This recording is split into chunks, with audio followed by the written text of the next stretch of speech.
Hawaii is grappling this morning with an alarming increase in snorkel-related deaths. 10 people have died since January.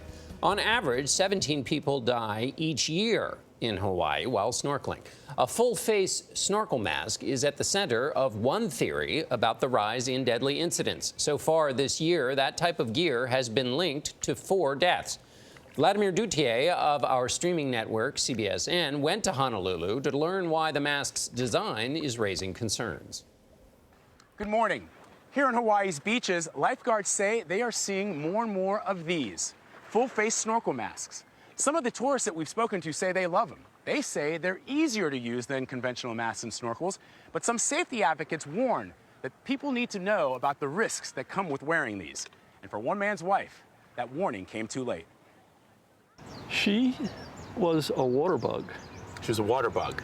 Yeah, she was a good swimmer. Guy Cooper and his wife Nancy Peacock traveled the world together. But on her last trip to the Hawaiian Islands, Cooper stayed behind at their home in California. He says it haunts him every day. I picture her in the water, frightened, panicking,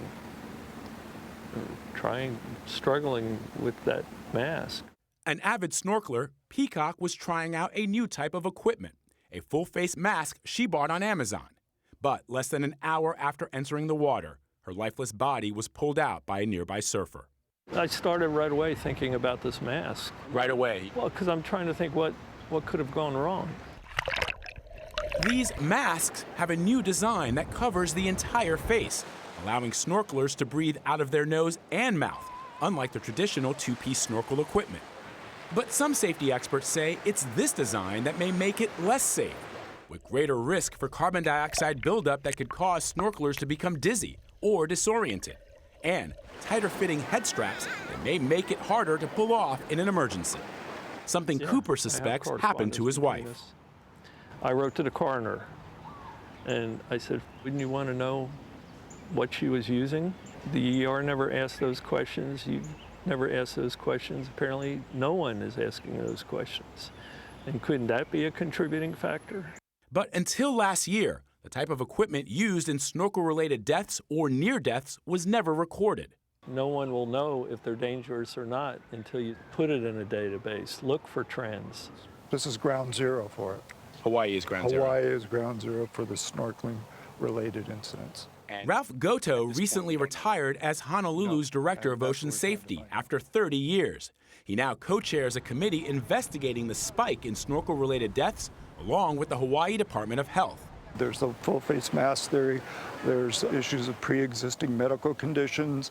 There's theories of inexperience, and all of them have some credence. So we're asking the first responders to gather the equipment that's involved in these cases.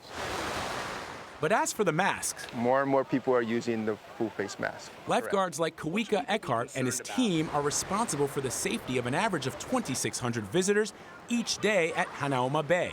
He says it's too early to know if they put snorkelers in greater danger. We're looking into if there is a connection to snorkel drownings and the full-face mask. Have you tried one of these? Yes. And what'd you think? No comment. One manufacturer of the full-face masks, Head USA, said in a statement, "The safety of our customers and the performance of our equipment have always been our first priorities," adding the product was put through rigorous testing protocols, including the measurement of potential CO2 buildup. The statement went on to say their success has spawned a number of low-cost copycat masks, whose expertise, design, and manufacturing experience are unknown. It's something that troubles Robert Whitner, founder of Snorkel Bob's, one of Hawaii's top snorkel equipment retailers. I get 3 or 4 inquiries a week from Chinese manufacturers. You must carry these. Please send your address. We'll send samples.